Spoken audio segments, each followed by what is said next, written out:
Hola, ¿qué tal, amigas y amigos? Bienvenidas, bienvenidos a una emisión más de Salud Cafetera con Tomás. Y en esta ocasión, de nueva cuenta, mi buen amigo, mi brother, mi hermano, Jorge Flores Martínez. ¿Cómo estás, mi estimado Jorge? Mi querido Tomás, un gusto venir, estar contigo y estar con toda tu audiencia, además. Oye, a ver, en tu etapa, ya hemos hablado de grilla, todo, política, chismes, de arquitectura, urbanismo, pero hoy... Hasta un documental. Hasta un documental hicimos, exactamente, está colgado aquí en el... Véanlo, en la fanpage de Jalapa Los Flores. Está. Porque más vigente que nunca. Así es. Oye, Jorge, pues ahora estrenándote tu etapa de escritor, ¿qué nos traes en las manos? A ver. Yo traigo esto, fíjense. No sé si está en la cámara, ahí está. Sí, sí se ve. Sí.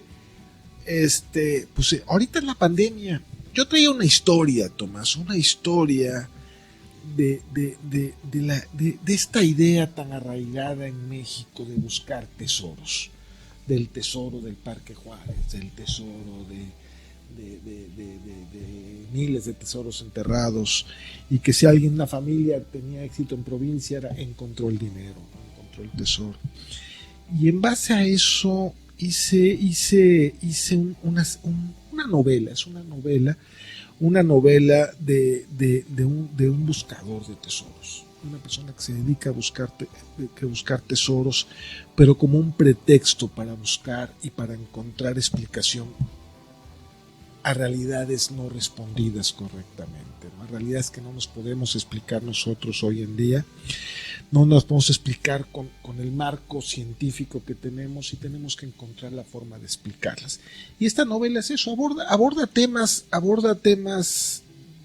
de toda naturaleza, aborda temas científicos, ¿no? Aborda temas los multiuniversos, la paradoja del infinito, ¿no? La complejidad del mundo actual, ¿sí? Y lo abordo desde un sentido, Tomás, que yo entre más leía de ciencia, menos no, déjate que es que no leo, ves son documentales o lees algún texto de ciencia ya muy digerida, si tú quieres, o sea, no ciencia dura, ciencia digerida, pero empiezas a ver que el universo, el 80 o 85% del universo es materia y energía oscura, ¿no? Que no podemos verla. Encontramos que también todo lo que son las energías cuánticas, ¿no? o la física cuántica es absurdamente inexplicable, no podemos entenderla. Tratamos de ver las paradojas, ¿no? También, por ejemplo, lo del gato de Schrödinger, ¿no? Que en un momento puede estar vivo y puede estar muerto. Claro, es un ejercicio, es un ¿cómo llamarlo? Es un juego mental, pero un juego mental de que el universo es mucho más extraño de lo que nos parece, ¿no? Y aquí en el libro lo que trato de abordar, Tomás, es el sentido que ahora nosotros, los seres humanos del siglo XXI, tenemos que esforzarnos muchísimo más para comprender la realidad que lo que hacían los hombres en la antigüedad. O sea, cualquier teología, por rebuscada que fuera y por extraña que nos pareciera, es absurdamente simple comparada a la enorme complejidad del universo. El universo es mucho más complejo y solamente contamos con una forma de explicarlo, ¿no? Pero hay el 99% de ese universo está oscuro, está alejado de nosotros, y lo tratamos de entender, y esa es la novelita. Básicamente es eso, mi querido Tomás. Oye, a ver, tú le estás apostando a picar la costilla al lector desde esa naturaleza humana de que todos andamos buscando algo. Todos andamos buscando algo y no acabamos de entender. Yo hace como unos 10 años volví, bueno, más o menos, 10 años, volví a releer el libro de sincronicidad de Gustav Jung, y me impactó. Sí, porque Gustav Jung, siendo un científico, siendo un psiquiatra reconocido, compañero y contemporáneo de Freud, él dice que hay cosas que son inexplicables, ¿sí? Que no se pueden someter a los procesos de validación científica porque no hay forma de repetirlos, ¿no? Entonces, cómo se repiten, pero él hablaba de ciertas casualidades que son estadísticamente imposibles, ¿no? Y un poco parto de ese libro, ¿no? Digo, parto de ese, claro, desde una posición laica, ¿no? Porque como nosotros como occidentales, ahorita que tenemos el lío en Medio Oriente, nos parece absurdo, porque nosotros como occidentales es matar, ponerte unas bombas y explotarte. Pues. O sea, matar a alguien por mi fe, religión, creencia. Vaya. Y bueno, podrá ser por tu partido político, pero bueno, yo no lo haría, pero... Por el América. Por el América. Las Chivas.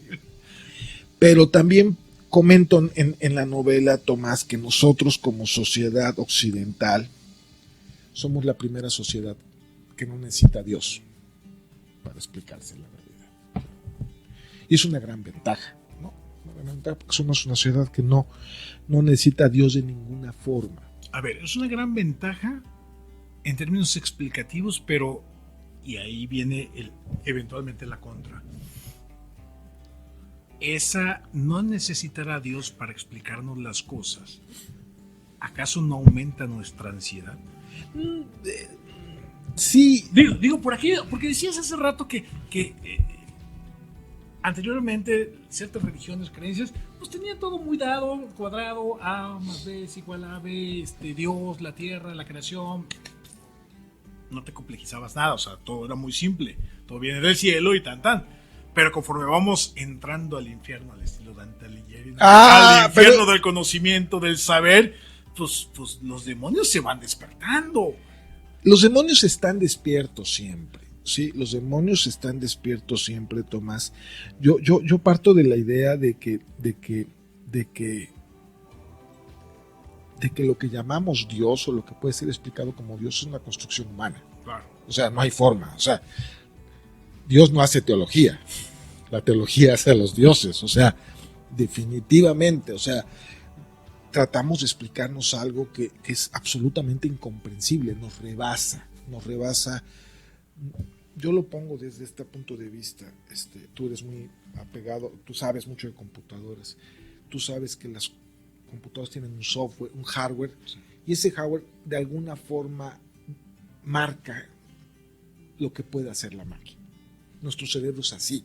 O sea, nosotros pensamos lo que pensamos porque nuestro cerebro nos permite pensar eso. No hay forma de llegar a otra explicación porque no podemos.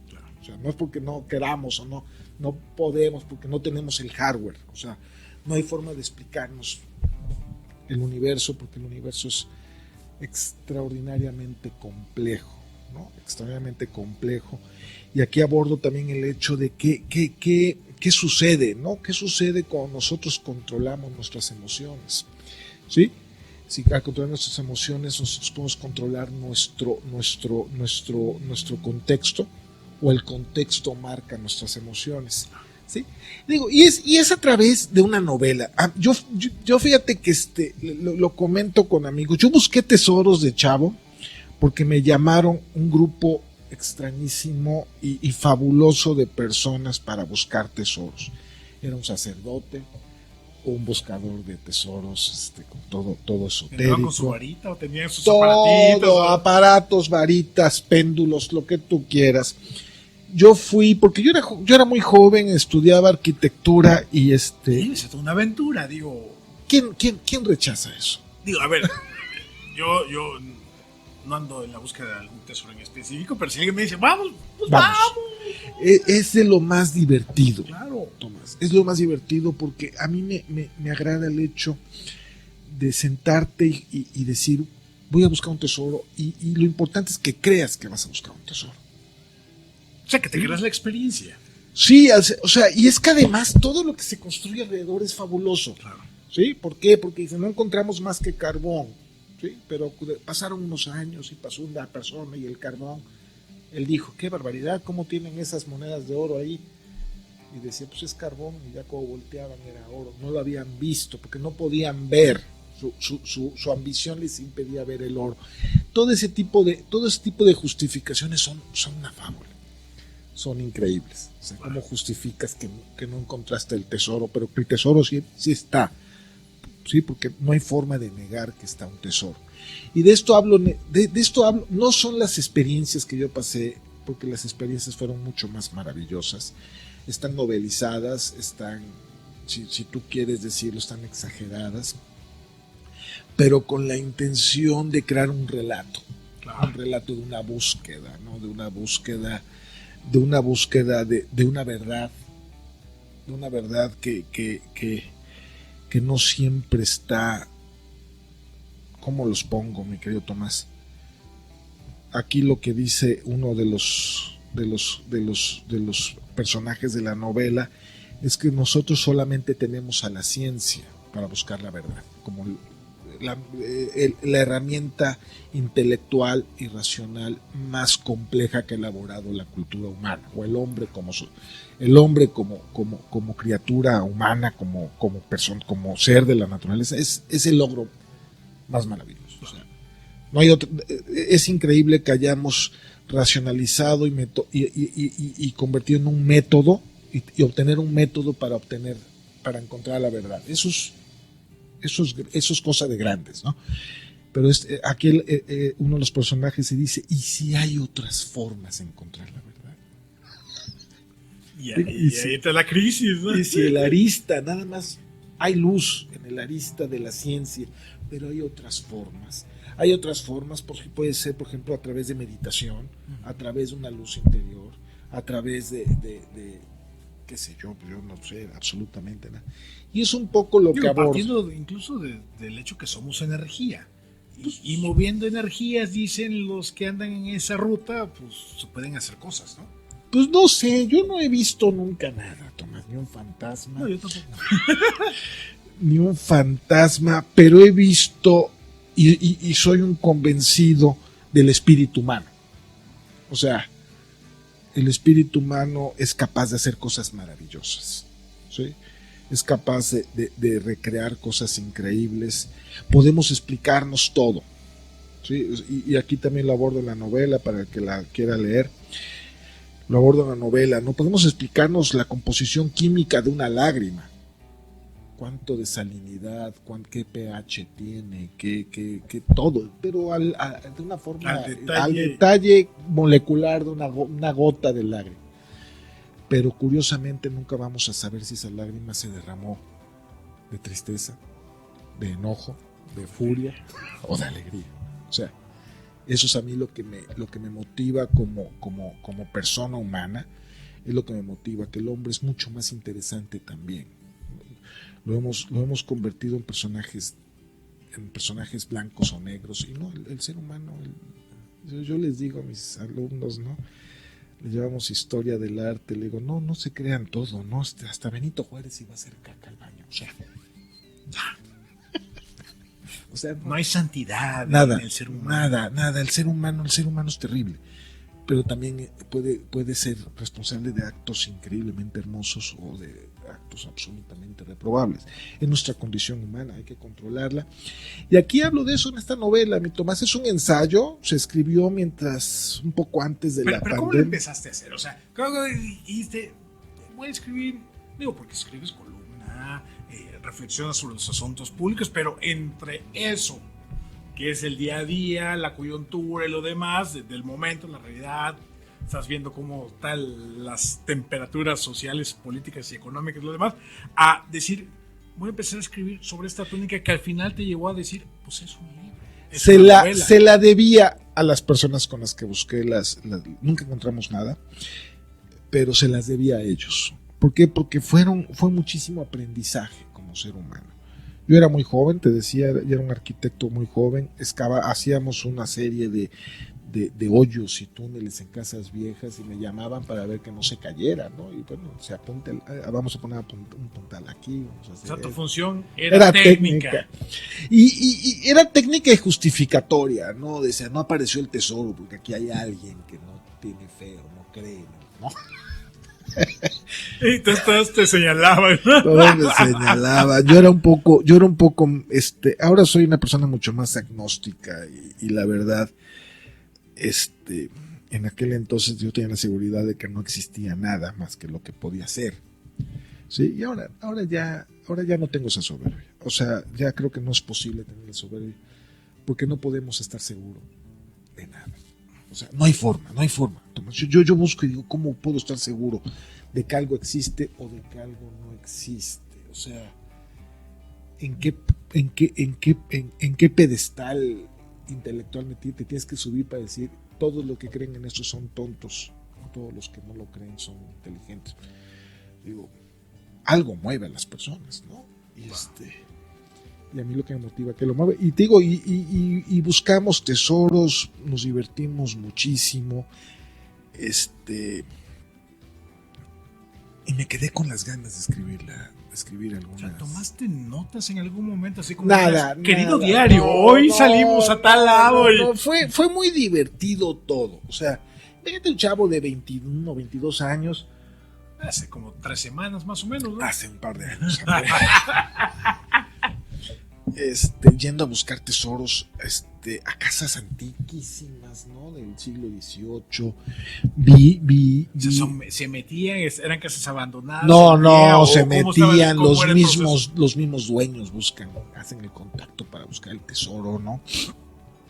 Y se busca el tesoro por máquinas, por aparatos detectores, por péndulos, y estas varitas que tanta mofa hacemos tú y yo, sí, déjame decir, sí funcionan, o sea, sí encuentran agua, o sea, sí, claro, o sea, sí se mueven, o sea, sí se mueven y acaban encontrando oquedades, o sea, no te estoy diciendo que encuentren oro o tesoros, pero sí hay algo, sí hay una energía, o sea, eso sí me quedaba claro, ¿no?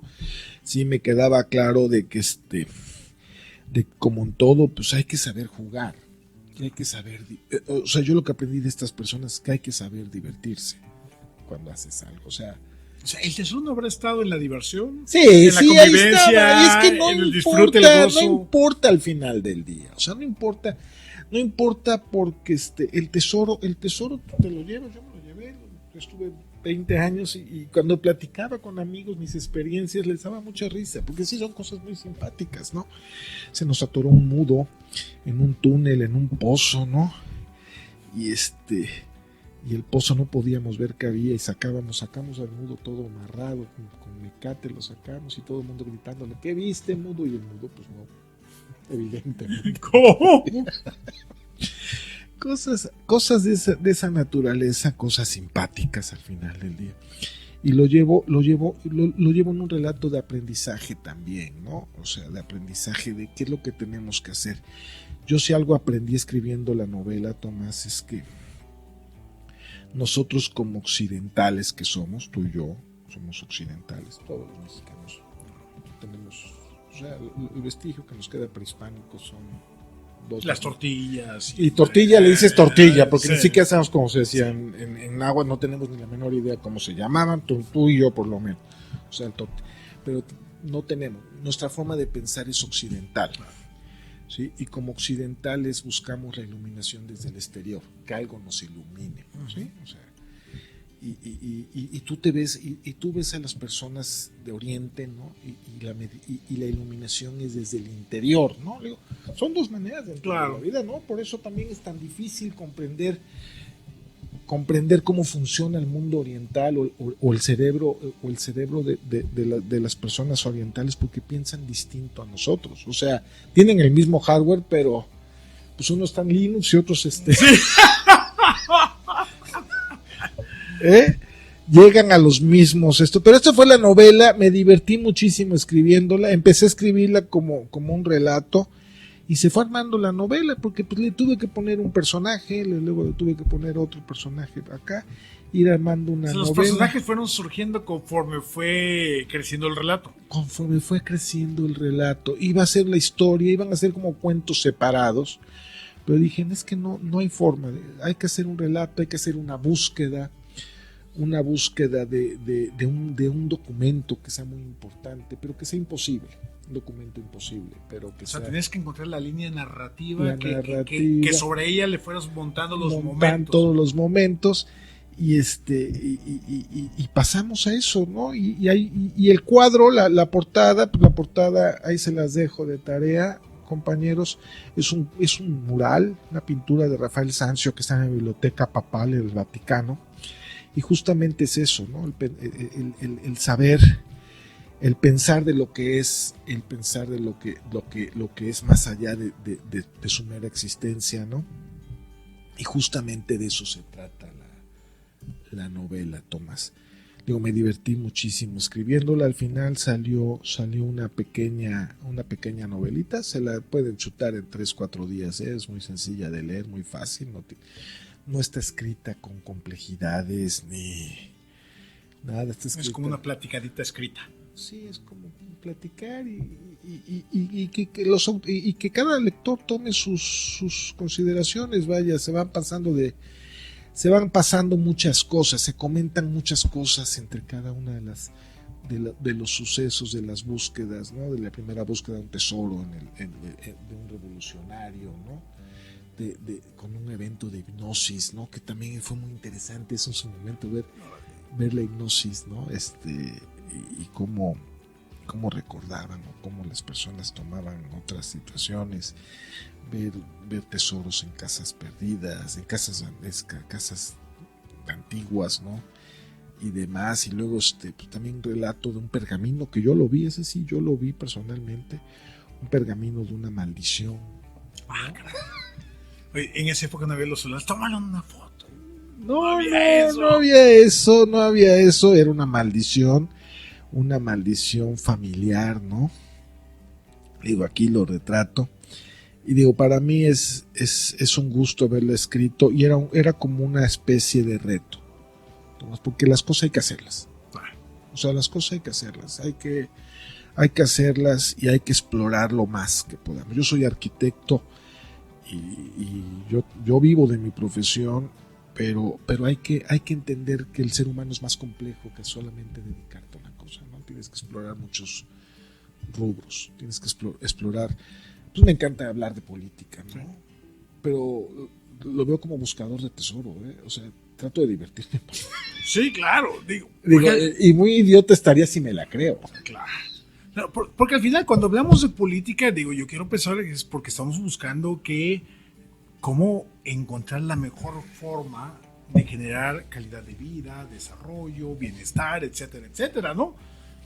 Por supuesto, y además ese es el tesoro perdido que andamos buscando en política, ¿no? Por ejemplo, a mí algo que me duele mucho, Tomás, es que como México, como país, como estado de Veracruz y como Jalapa ciudad, tenemos la capacidad de erradicar la pobreza. Absolutamente, la pobreza en los niños. Ayer o antier fue ¿cómo se llama lo de Coca-Cola? Este desfile. El desfile, sí, desfile de Coca-Cola aquí. O sea, a mí me partió el corazón porque yo salí a caminar, a hacer un depósito y ver niños tan pobres. Había unos niñitos, una par de niñitas de escasos 6-4 años, descalzos, con el frío que estaba haciendo. Unos pantaloncitos todos finos, todos. Digo, es que esto en México, digo, a mí sí me gusta la política, es con el sentido de que eso no puede ser. O sea, no puede suceder. ¿Sí? No puede suceder que haya eso. Y digo, ese es el buscador del tesoro. La política, ¿no? Pues vamos a cambiar las cosas, vamos a hacer que las cosas funcionen. Y digo, no me importa la gente mayor, o sea, atendamos a los niños, solucionamos la pobreza de los niños y en 20 años somos un país próspero. Entonces, digo, como eso. El gran. A ver, cuando alguien escribe un libro, cuando alguien redacta una columna de opinión, cuando alguien escribe algo, lo que sea, pues en el fondo también quiere mandar un mensaje. ¿Qué mensaje, Jorge, le estás mandando a quienes lean El Buscador de Tesoros? ¿Qué mensaje? Lo que hagan, háganlo con pasión. ¿Sí? Háganlo con pasión. 2, muy importante, no podemos tener la soberbia intelectual de decir que tenemos una certidumbre absoluta. No hay certidumbres absolutas. No sabemos qué sucede, no sabemos qué pasa. ¿Sí? Hay misterios que son simplemente increíbles. O sea, ninguno de tus moléculas, ninguno de tus átomos, de todo tu cuerpo estaban hace 9 años. Y sin embargo sigues siendo la misma persona. ¿Sí? Tus pensamientos, tus recuerdos, tus construcciones mentales, todo eso, digo, no nos podemos acabar creyendo yo en el libro digo, pues hay que cuestionarnos absolutamente todo, ¿sí? Porque atrás, aquí es como una burla de ver fantasmas o ver eso, no, pero es que atrás es una metáfora, es una forma de decir, atrás de lo que vemos hay muchas más cosas, ¿sí? Y si podemos entender que atrás de todo lo que podemos ver, hay mucho más, el mundo, por decirlo de alguna forma, Tomás, el mundo es mucho más interesante de lo que puede parecer. Y hay que divertirnos. En lo que hagamos, vas a vender, vas a poner puesto de pepitas en la calle, diviértete, pásala bien, hazlo bien. Vas a hacer tu agenda MX, hazlo bien, diviértete, causa una diferencia, ¿sí? Que la gente te busque, pregúntate todo, o sea, pregúntate todo lo que suceda, ¿por qué es así? ¿No? ¿Y por qué las cosas son así? O sea, yo ahorita, Tomás, el siguiente libro que quiero armar, voy a ver cuánto me tardo, si me tardé 20 años. Ya vas por menos, ya lo estás pensando, ya lo estás planeando. Es sobre la estética, ¿no? Y todo partió, Tomás, de cuestionarme por qué las cosas nos parecen bellas. Es una pregunta. O sea, es tu pregunta que dinamita tu creación. Sí. O sea, ¿por qué las cosas nos parecen bellas? ¿Sí? ¿Por qué algo nos puede parecer bello y por qué algo no nos parece bello? ¿Y qué construyó la belleza? ¿Qué construyó toda la idea de estética en la cultura humana? Y cómo está construida. Y créemelo, Tomás, es un tema apasionante, no nada más para las artes, es un tema que nos mueve como seres humanos, ¿sí? Y es un poco esto, buscar cuestionarnos todo y no darnos por sentado que lo sabemos todo, que lo entendemos todo, porque no entendemos nada, Tomás. Pero en el camino, ¿cómo nos divertimos? ¡Ah, no! Sí. Que de eso se trata finalmente, ¿no? Al final, diviértete, pásala, yo le digo a mis amigos, pues me quedan 20 años de vida, 25 años de vida, si bien me va, digo, pues hay que pasarla bien, hay que divertirse, hay que dar guerra, hay que dar batalla, hay que incomodar a los zánganos, ¿no? O sea, mira que últimamente han crecido mucho. Muchísimo. Muchísimo. Oye, Jorge, ¿dónde podemos encontrar el libro aquí en Jalapa? ¿Cuál es tu forma de distribución? Ahorita lo tengo, es un tiraje muy pequeño, Tomás, es un tiraje muy pequeño, va a salir una segunda edición. Ahorita está en librerías Gandhi, La Rueca de Gandhi. La Rueca de Gandhi y esquina Insurgentes, pero no es Insurgentes, es esa calle, por eso digo, pero bueno, antes de Mata. Antes de Mata. Y también está aquí en Hiperión, aquí en la librería que está en Murillo Vidal. Ahí está a la disposición. Digo, es una novela de un principiante, no soy un Vargas Llosa, no soy un Borges, ni mucho menos. Es una novela que yo hice para divertirme, para pasar un buen rato y para hacer algo, porque fue como nos aventamos con el documental, Tomás. Hay que hacerlo. Dar el paso y aventarse. Si el camino sale bien, qué bueno. Si no, disfruta la experiencia. Pues vaya, o sea, y hay que hacer de todo, ¿no? Y si te invitan a participar, a buscar un tesoro, pues búscalo y diviértete. Y si te invitan a jugar béisbol, pues haz lo que puedas y diviértete. Pásala bien, porque porque sabes que, Jorge, hay cosas que uno por uno mismo no haría, pero ya en el colectivo, mediante una invitación, pues vamos, no hay bronca. O sea, pongo un ejemplo, si quieres, muy coloquial. Digo, yo no pongo dentro de mi playlist cuando estoy trabajando, no pongo cumbia.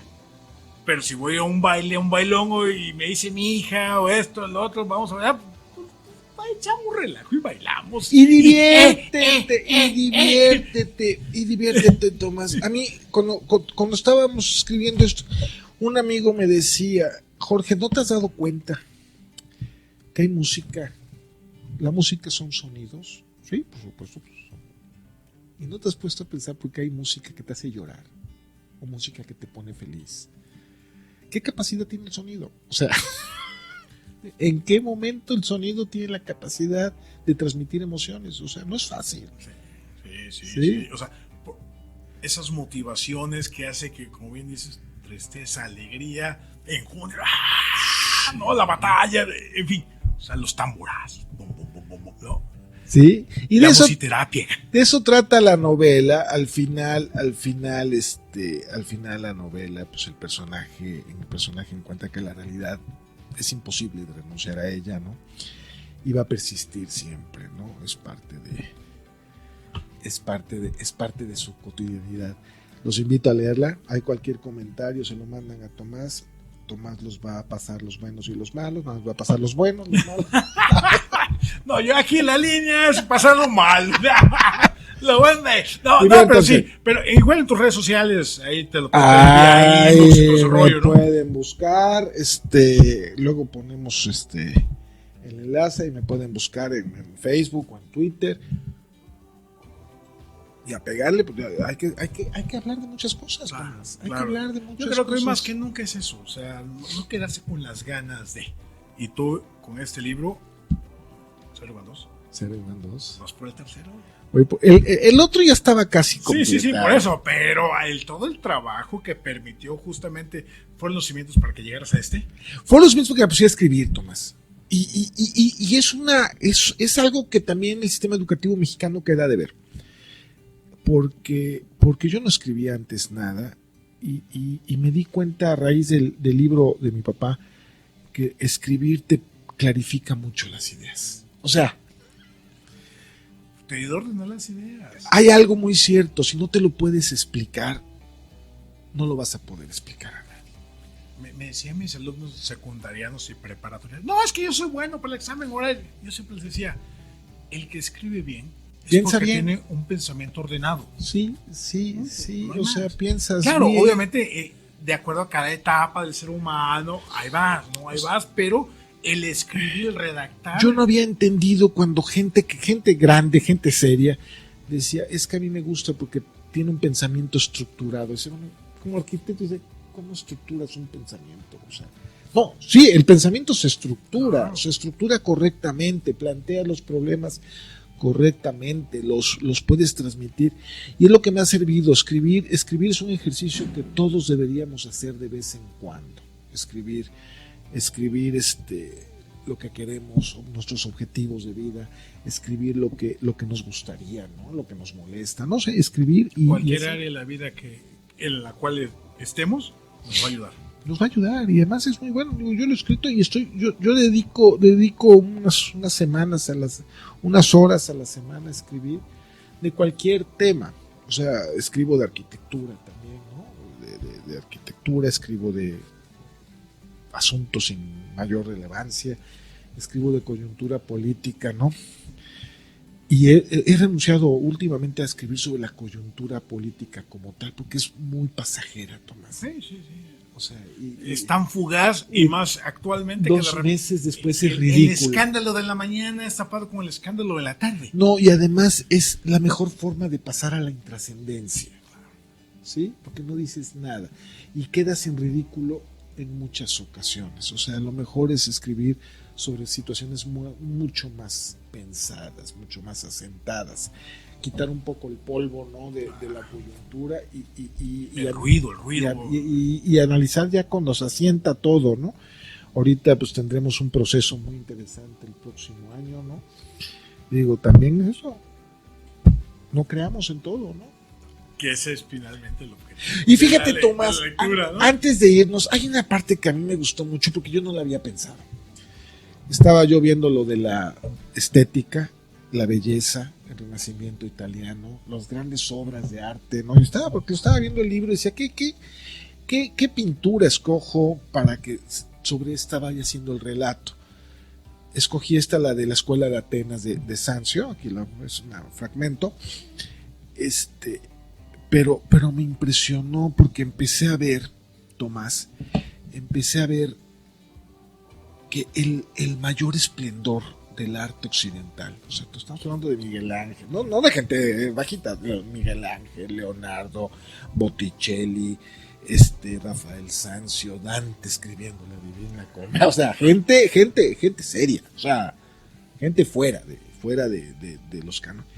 Y todas estas personas lo hicieron cuando el poder eclesiástico era extraordinariamente corrupto. O sea, con los Borgia y con esos papas. Pero esos papas nos regalaron como testimonio de su paso, nos regalaron el mejor arte de la humanidad. O sea, la Capilla Sixtina está pintada en el Vaticano, o sea, no está, o sea, sí. Y ¿sabes a qué conclusión llegué, mi querido Tomás? Yo prefiero los corruptos terrenales, o sea, la corrupción terrenal, a los santurrones que nos venden el paraíso. Porque los santurrones que nos venden el paraíso, lo único que nos han traído son hogueras, campos de concentración, sufrimiento y muerte. Completamente. Porque el paraíso no existe, Tomás. Porque no existe. O sea, porque el ser humano, eso es algo que también, aquí queda la novela, el ser humano es muy prosaico. Sí. Y me lo explico muy sencillo. Prosaico, la palabra la tenemos muy mal aplicada como algo vulgar, sucio. No, prosaico es que somos muy simples. ¿Sí? Nos gusta la libertad. Pero la libertad con L minúscula, ¿eh? Una libertad para ir, ahorita me quiero ir a comprar una coca, pues voy, quiero salir, quiero hacer lo que yo quiera. ¿Sí? Llegan los santurrones y te venden la libertad con mayúscula. ¿Sí? La libertad inalcanzable, la libertad maravillosa, la libertad donde todos los seres humanos, hombres y mujeres, van a ser felices y van a ser hermanos y van a vivir en una igualdad absoluta y todos se van a amar y querer. Entonces dices, oye, mi libertad era muy babosa, ¿no? Mejor voy por la otra, ¿no? Sí te acepto. Sí, claro. Pero la otra no existe, Tomás. No, pero en esa libertad grandota o en mayúscula, como que dices, se cuela en esa parte de que para merecer esa libertad necesitas el sufrimiento. Sí, por supuesto que sí, Tomás. O sea, tu vida terrenal, no importa que sufras aquí, vas a alcanzar la pero libertad. Tomás, es que es el mismo chisme. O sea, estos santurrones te venden el paraíso en la tierra. Los otros se lo vendían el paraíso en el cielo y estos se lo venden en la tierra. Los dos no existen, Tomás. Claro. O sea, la vida es más prosaica. ¿Sí? La vida es ir y comprarte una torta y ir con tu nieto y pasar un momento agradable. O sea, son cosas mucho más sencillas. El ser humano quiere cosas muy sencillas. Llegan los santurrones prometiendo que les van a bajar el paraíso y el cielo y acaban siendo infiernos. Sí. Verdaderos infiernos, Tomás, porque los santurrones lo único que se desatan son infiernos.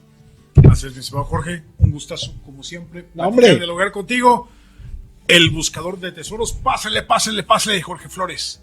Y ya, si me apuran al ratito, me subo a un urbano a venderlo. Eso, pásale, llévelo. Gracias Por acompañarnos. Salud cafetera. Salud a todos.